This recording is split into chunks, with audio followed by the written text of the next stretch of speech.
Et nous allons découvrir maintenant en première mondiale un site extraordinaire dans les profondeurs de la Terre.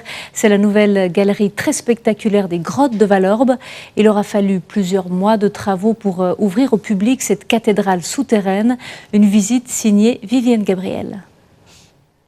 Dans ces grottes, il fait 8 à 10 degrés. L'air libre se trouve à 200 mètres, à peu près au-dessus du plafond. Vous pouvez déjà apercevoir derrière moi cette nouvelle salle, la cathédrale. Mais avant de nous y rendre, je vous propose de partir à la découverte de ces grottes qui comptent parmi les plus belles d'Europe grâce à Joost von Redding. Suivez le guide.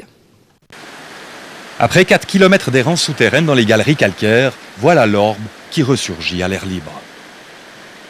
Ici, nous sommes à la résurgence de l'Orbe. C'est un endroit quasiment mythique. C'est l'endroit où l'une des plus grosses rivières souterraines d'Europe centrale sort de terre. Cette découverte, elle s'est faite au début des années 60. Les premiers plongeurs ont pénétré dans la résurgence et après une soixantaine de mètres de progression subaquatique, ont trouvé les grands volumes secs que nous allons visiter. L'exploration du réseau de siphons, grottes et boyaux s'est faite à petits pas. À la galerie de l'espoir succède le siphon du désespoir. Mais finalement, les grottes dévoilent leurs entrailles et sont ouvertes au public dès 1974 au rythme des découvertes. Dernière attraction en date, la salle dite de la cathédrale. Attendez, je vais enclencher la lumière. Ben voilà, nous sommes au cœur des grottes, dans l'espace de la cathédrale. Et un volume de cette importance est très rare en Suisse, et surtout avec des concrétionnements pareils. Et il y a quelques figures emblématiques dans cette salle, comme cette Madone ici au centre dans l'effondrement de blocs, ou le Bouddha dans les plafonds. 650 000 francs pour mettre en valeur ces merveilles minérales. Un investissement qui doit fidéliser les visiteurs. L'avantage de l'ouverture au public génère une masse financière qui nous permet au fil des années d'ouvrir d'autres salles, de faire d'autres animations et de permettre au public de revenir pour redécouvrir les grottes une deuxième fois. Sans compter qu'une partie des bénéfices est dédiée aux nouvelles expéditions spéléologiques, les grottes de Vallorbe sont encore loin d'avoir livré tous leurs secrets. Nous voici dans cette fameuse cathédrale et on va tout de suite faire partir le spectacle, son et lumière. Un spectacle que vous avez réalisé, Robin Fabre, bonjour. Bonjour. Vous avez installé ici tout un matériel digne d'une salle de spectacle, mais on est quand même dans un environnement très particulier. J'imagine qu'il y a des contraintes spécifiques. Oui, alors tout à fait, comme vous dites, c'est un matériel de spectacle qui est plutôt utilisé sur les scènes de concert ou les théâtres.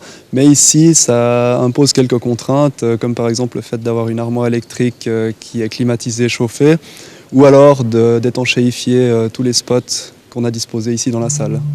Justement, ces spots, comment vous les avez disposés? Comment vous avez choisi les endroits que vous éclairez? Par exemple, derrière nous, là.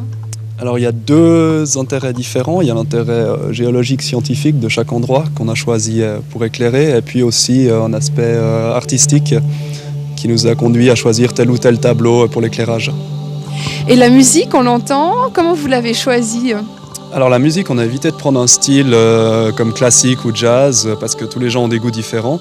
Du coup, on a créé une musique en studio qui correspond vraiment tableau par tableau à ce que l'on voulait montrer au public. Très bien, merci beaucoup Robin Fabre. On va profiter de ce spectacle quelques instants.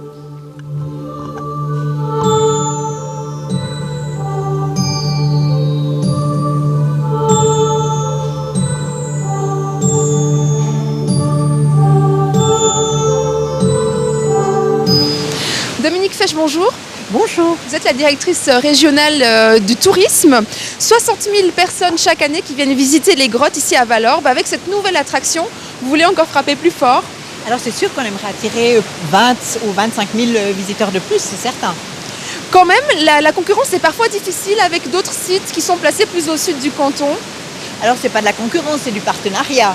Et puis de plus, nous avons une clientèle, spécialement des Suisses allemands, qui aiment beaucoup notre région pour ses nombreux atouts.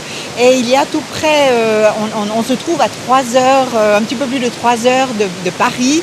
Donc c'est là un bassin de clientèle énorme à développer. Donc il y a beaucoup de potentiel.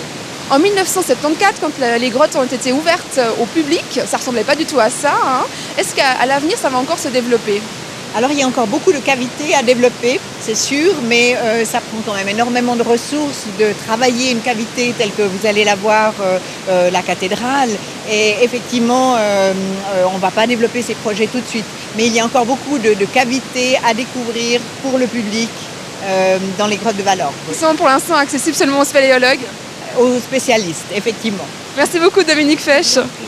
Et quant à moi, je vous souhaite une excellente soirée. On va quitter ce monde souterrain tout de suite.